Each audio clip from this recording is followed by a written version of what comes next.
Hanzvadzi ndobvaenda kunochema kuna gova nevanhu vomusha medu anonzi Wambiwa akapuwa zita rakwa mukuru wangu inini. Ndokunzi ndatambudzika ndashaya anondirimira zvikanzi Hanzvadzi handigoni kukurimira mumusha mako imomo kwamadareko iwe chiuya kuno kukupa nzvimbo yekuita sei yokurima. Ndobva auya Hanzvadzi ndobva akuwa nzvimbo yokurima zvikanzi asi vana vako handidi kuvaona mupi muno mumusha muno musha wakamarimira. Saka uye Mukwasha angatiza achienda nomukadzi uyo yakazotizwa futi nomukadzi iyeyo ndobva adzoka akashaya nomuchengeta ndobva achiuya kuna Sofia Hanzvadzi Yedu mumusha medu maWambiwa. Ndokunzi ndashaya nondichengeta atedzwa ndoita sei. So vanhu vainamata vese zvikanzi gara asi iwewe ndiwatwa muroorwa iwe muno. Handidi mwana wako mumusha muno mamarimira muno. Akura wese ngaende mumusha make. Handidi kuvigwa navo nokuti takasiyana. Takarambana naye ndaigara naatete vangu indarara naatete. Uyu ndiye mukomana uyu anonzi mwana waDhoka. Ana hanzvadzi yake musha kwavo kwamurehwa vana vakakura chengetwa naatete vangu. Uyu anonzi Eraja Marimira. Anozara vava vangu kutorumba navo pavo. Ndiye wandaigara naye naatete nahanzvadzi yake. Vese vanokutaura kunyemba. Feeling unsafe? Don't let fear control your life. ZC Security is here to protect your peace of mind. Ndauya pano kuti ndikutaurire nenhau yeZC Security wemachechi, wezvikoro, wemaindastri nepese zvapo panoda kuchengetedzwa. Tsvagai ivava wedu isusu weZC Security. ZC Security. Stay secured. Stay assured.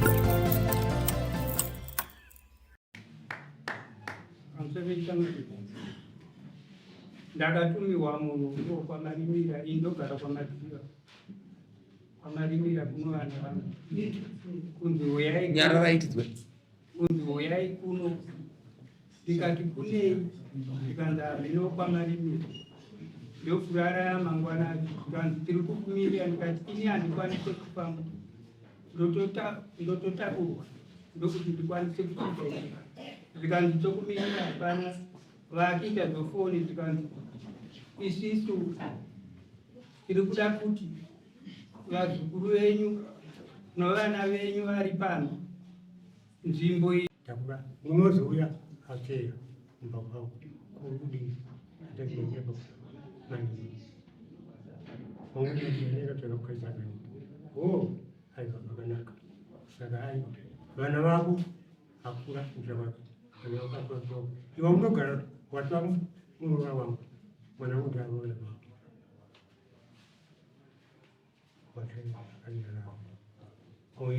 uzoona munasai yakatakabereka nandazi yangu akura amwe akaenda mundamuneku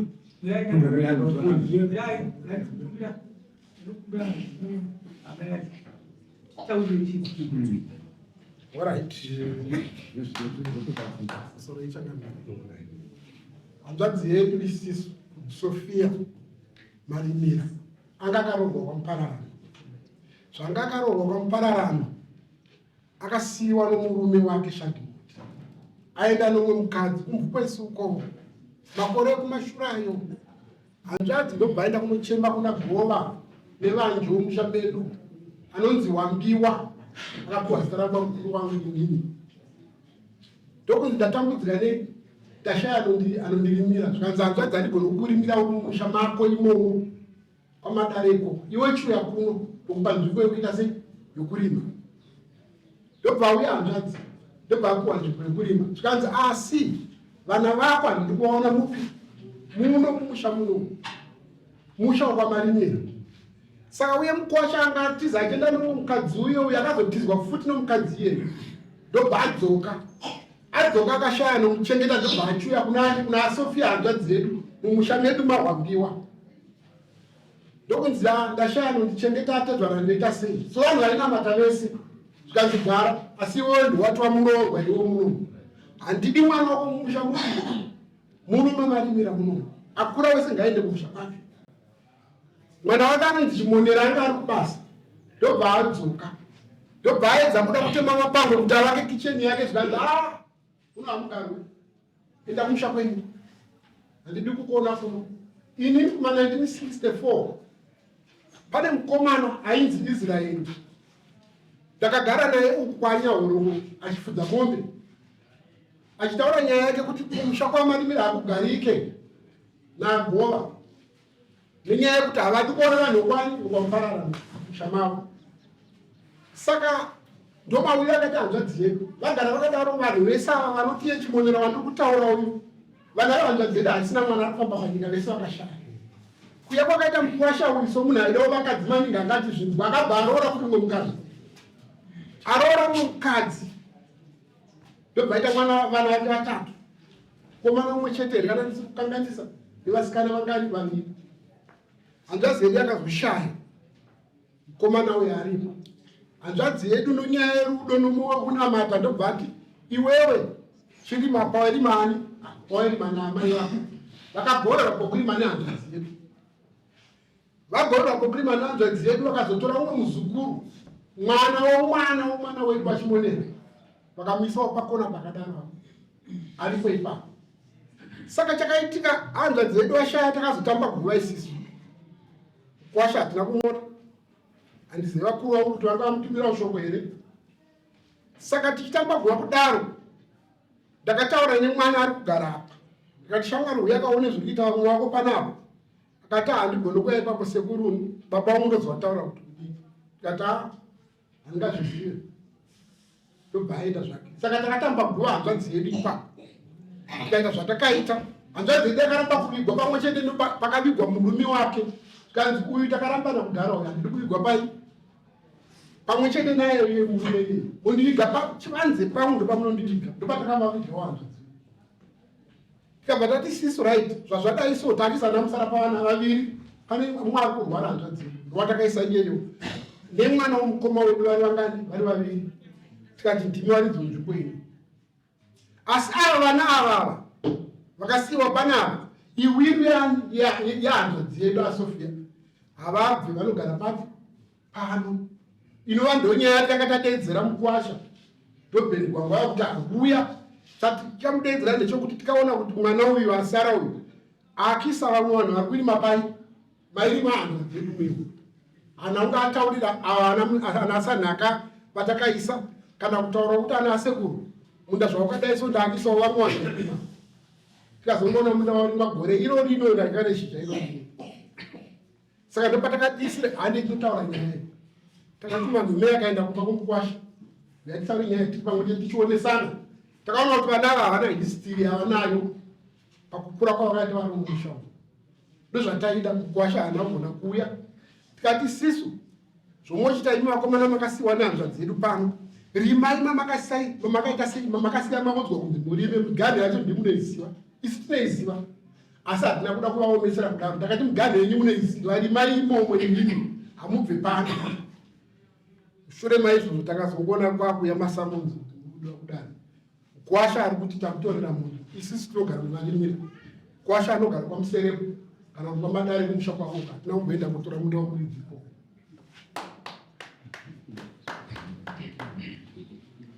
Taura Mukwasha. Pamusoro itsangamiro. Kubva kwaita mukomangu 88. Kwaiva nevamwe vakoma 4 pamberi pavo nyaya ingadai ndisina kuinzwa inini.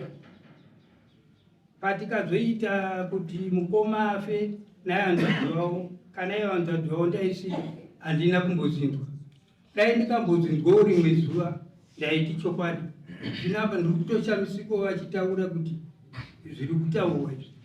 Ndati mukoma iye mukoma wainokigova kuziva kwandinoita akakumira kuna mushowani aHarare kuti ndiwane nzvimbo yekugara kuti amuve. Zvikanzi enda zvako. Saka ndiri kudo vanhu vairi vanonamata. Mukoma wangu namati atichikoto ndomaziva ndoita taura. Izvi zvazvitozva vari kunditaurira.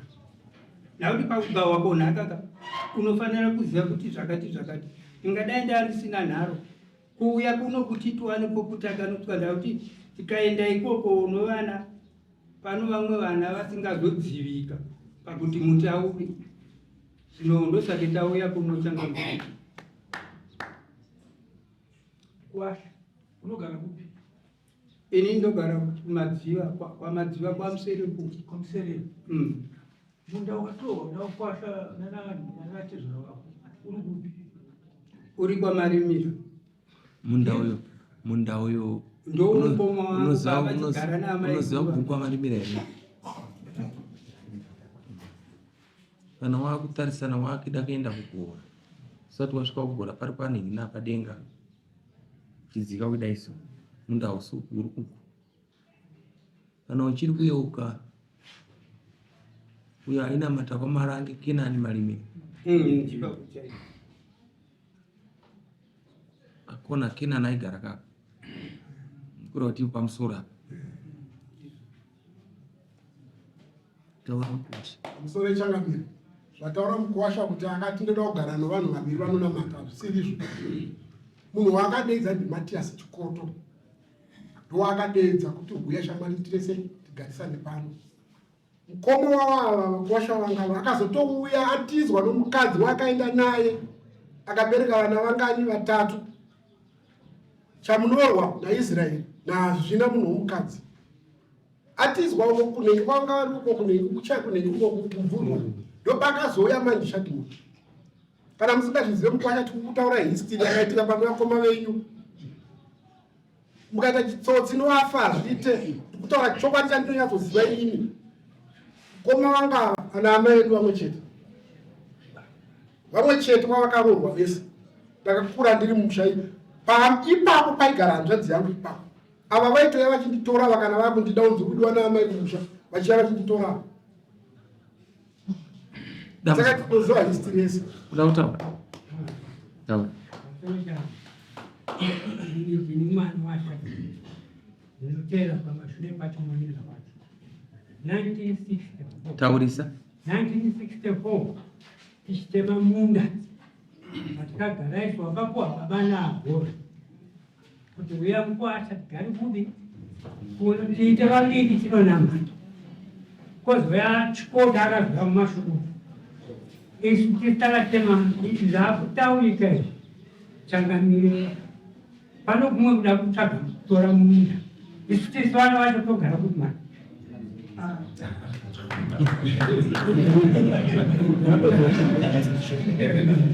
right iwe taura iwewe chatikufeka pano nditoseka Mukwasha chakapira ndadikuchita chokutanga munhu hausi wake kana kubve pahistory chaivo munhu andowagora ndiakatosirari hanzvadzi yake akati achirima watu murume wake ndokurwara manje kuti ndegani ndikopepiwa ndopaakafira tikati mazvapaitangavishaamuzigai kunzi kwomunda wakuda nazvinogurake kunzi kwomunda asi andozedekana kuti unika ndingazofa chiramba zikuzesopa pano murume uine handidina kuti takasiyana kare saka handisi kuziva manje kuti papiko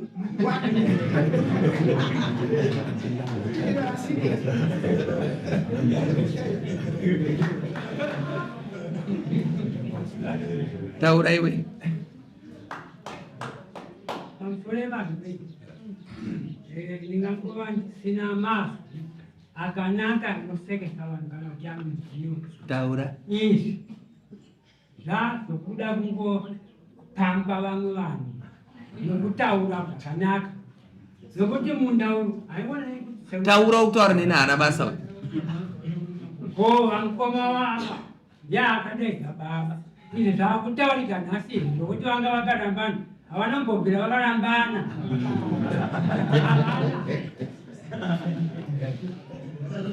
yakudusi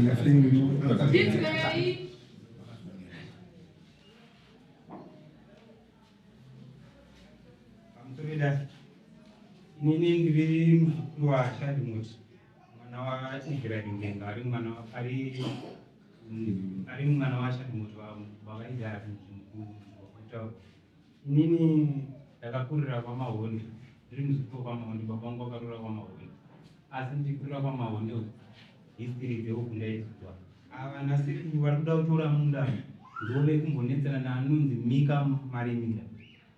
Nzvimbo yavari kunetserana sekuru ava inzvimbo yaEnoki Marimira.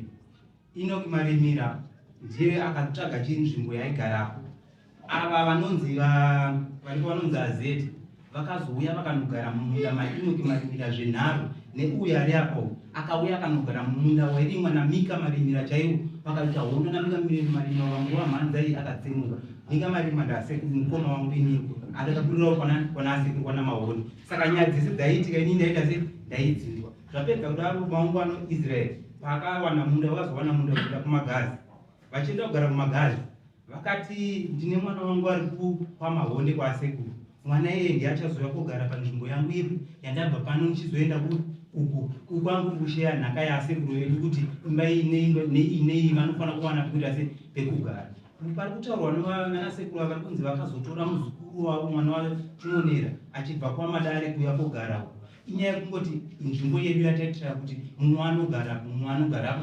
tichisheyana. Alright, tiri kunzwa pana angasimudza taura uri kumashure kwenyu.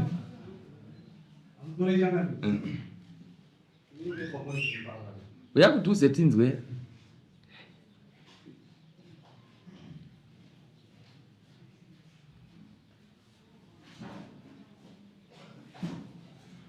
Pano zvandoda kunzwa pano vanotora kumashure kwataura ivavo I think mesa muchataura but nhasi haiperi. Taura. Mina daire phone. Hello? Ndiri mudare. Uzonifonera. Ndiri mudare mfana. Mushe ndiri mudare.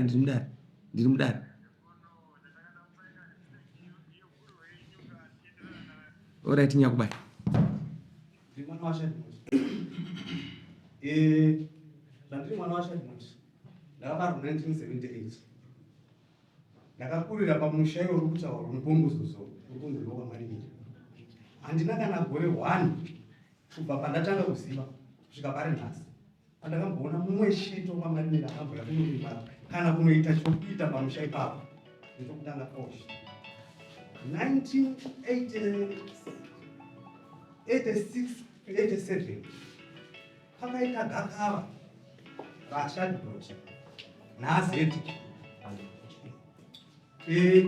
Gakava rakavapo rakanga rine ugano. Baba vakati makabhuya naZeti nedema atema pakauya mapurisa. Baba vakaramba ndichezvavo zvadaro vakaudza atezvaravo vakati tsana maita zviri zvamaita izvi inini makatozouya panapa ini ndakagara pano muganhu hamukuzive pane muti wanga uripo wainzi muzhoki. Baba vakafamba ndiripo ini ndichiona kwete zvandikutaura ndozvokuona nemaziso enyama ndiri kakomana. Vakanoratidza vakakungona muganhu ndo muganhu muzhoki vachitonetsana naamai vano hanzvadzi yavo vachiti amai vachiti inini muti uyu ndoda kuita mutsi. Baba vachiti aiwa ndoda kuita joki. Muti uyo wakazoregera ukatozokura. Saka vazofa baba 1988 ndokazofa kudara. Handina kana zuva rimwe chete randakambonzwa mashoko ekuti musha uyu ukanga uri kwamarimira. Zvadaro kudhara vafa. Amai vangu vakazofa 1997. Handina zuva rimwe chete randakazvinzwa. Amai inini ndakavanzwa vachitaura vachiti vanohanzvadzi wavo vachiti musha unoyu wakapiwa baba vako, vakapiwa vakati kurei pamusaka pokuti vanga vane vana vakomana vakati wandei vane vanhu vese vakanga vapiwa pokuita se pokugara. Saka nhasi amai vafa ndopatakusaka ane masa ari kuti musha uyu hausi wokwana, hausi wekwenyu vana mushuwana, musha ndowamarimira.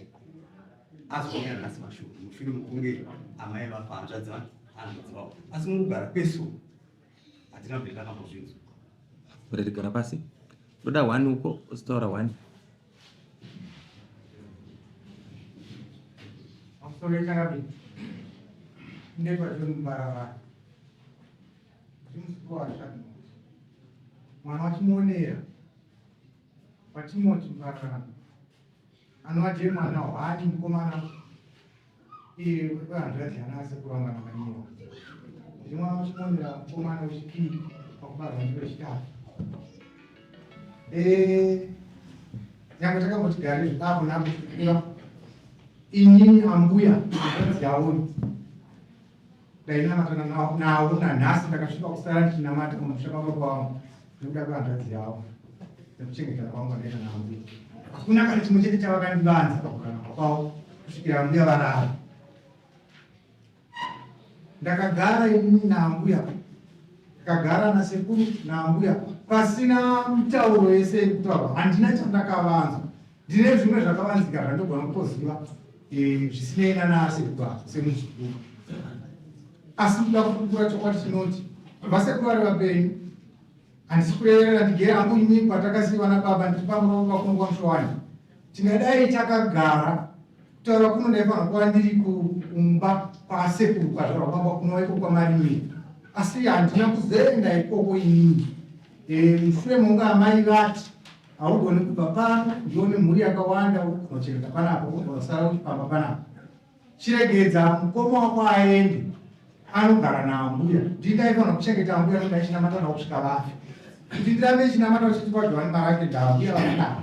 Ambuya vakandipupurira vakati muzukuru tichigara pano kuuya kwedu pano hanzvadzi yangu Inoki Gova iye akakumbira nzvimbo kuna Harare. Abva apuwa nzvimbo ndobva ati ndikudawo vanhu vekunamata ndonamata navo ndogara navo. Ndokubva apuwa sekuru vangu vashati moti, ndobva avana sekuru vangu vashati moti nekuwana Matias Chikoto Terere Hansen Munyimu kuchizova ana Kenani Marimiri vese vanhu vanga vari vapostori, hapana anga asinganamata. Ambuya vakandipupurira vakati tichigara pano ambuya hapana chakwambozvitaurira zuva rimwe chete rekuti vakarambana nasekuru, asi kuti vainetsana nekuda kweshanje dzekuti sekuru vangu vachida vakadzi ambuya vachitoenda ndikuroorerwa ndokunowani kwamariri kuroorerwa vana. Izvo semuzukuru ndakazviziva ndikasangana navo. Chigara pasi ndazvinzwa.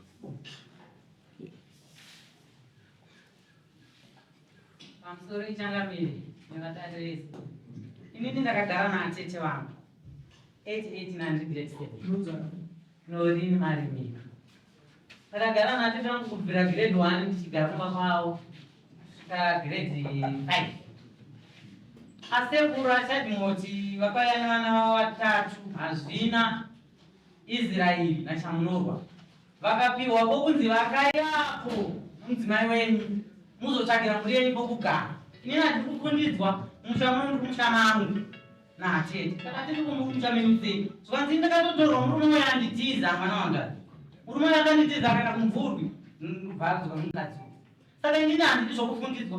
Murume wangu takaita mhuri nomurume uyo handina murume akandipa vana akapiwa nomurume uyo. Murume wangu asadzoka ine mhuri yake. Ndavagari kuduseni kwaMatias vakavaka pakuduseni kwaMatias asi asina kungurira. Saka tete mundu unoda kukurisa kuti adi kuti varime zvanga handidi. Noti mundu uyo handikwanisa kuzodzorera kuvaridzi vavo. Ndakavapa kuti varime vachaita vana vavo vacharambira munda muno. Ndakapiwa nahanzvadzi dzangu. Munda uno uchadzokera kuvaridzi. Ndimi varidzi vavo vana hanzvadzi yangu ndikafa nhasi. Arambwa anoyagare. Arambwa anoyagare zvandakaitwa inini. Shadimoti akandiramba mwana wangu. Akandisiya akaenda akadzoka. Handidi kuvigwa ipapo. Ndaivapo saka vakaigwa kumutoro. Atete vakanditi kana ndama aihina handidi kuvigwa navo kuti takasiyana. Takarambana naye ndaigara naatete vangu ini ndarara naatete. Uyu ndiye mukomana uyu anonzi mwana wadhoka. Ana hanzvadzi yake musha kwavo kwamurehwa vana vakakura chengetwa naatete vangu. Uyu anonzi Eraja Marimira anozara vavo vangu kutorumba navo pavo. Ndiye wandaigara naye naatete nahanzvadzi yake. Vese varikutaura kunyemba. Vakazotora mukomana mukuru wanhingi wankoma uyu vakati ndinoda kugara naZanda nokuti inini ndikuda muzukuru wangu auya arima apa mukadzi waZanda ndomuchengeropo kugara ndiye achazova nhaka yangu. Asi kana ndafa vanokomarinira vatori muda wavo kuti vakandibatsira ndaitambudzika ndarambwa ndatenda changamire ndomazira ndozviita. Alright, ayo handisi kurambidzai kutaura zvamataura ndazvinzwa, ndanzwa asi handakunzwa. Ndodzoka ndichiti nhasi nyaya yenyu yaifanira kuita first case. Mazvinzwa? Ndoda kuti munhu wese ataure basa rangu ndorokutonga. Munhu wese ataure. Endai munogadzirira mweya musi wa24 kunova masiya vasipo ngavaelese mutaure nyaya. Hapana anochichidzira munhu, hapana ari kurova munhu. Tiri kutaura tichinzwa. Totaura. Kuzosika ndiye. Zwa 24 tikuenda kuchechi.